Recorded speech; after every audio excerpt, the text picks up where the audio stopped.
খুব সহজে আর খুব অল্প সময়ে ভেন্ডির সেদ্ধ সবজি বানিয়ে নিন। ফ্রাই প্যানে একটু জল গরম করুন। যখন ফুটতে শুরু করবে তখন একটু বড় বড় টুকরো করে ভেন্ডি কেটে ওই ফুটন্ত জলের মধ্যে দিয়ে দিন। এবার দিয়ে দেব টমেটো টুকরো করে।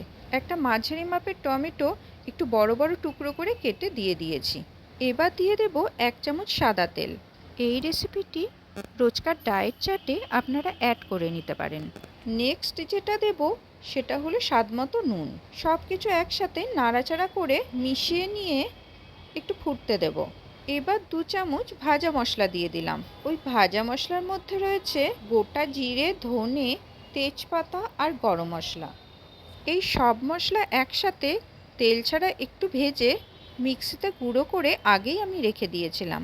ভেন্ডিটা একটু ফুটে এলেই, যখন প্রায় সেদ্ধ হয়ে গিয়ে মজে যাবে ভেন্ডিগুলো, তখন স্বাদমতো একটু নুন আর ওপর থেকে একটু আটা ছড়িয়ে দেব। তরকারিটা একটু মাখো মাখো করার জন্য এই আটাটা আমি ছড়িয়ে দিলাম। এই রেসিপিটি খুব সহজে, খুব কম সময়ে আর খুব টেস্টি আর হেলদি হয়। ভেন্ডি তো এমনিই স্বাস্থ্যকর, তাই এইভাবে বানালে বাড়িতে কোনো অসুস্থ মানুষ থাকলে তাদের জন্য খুবই উপকারী।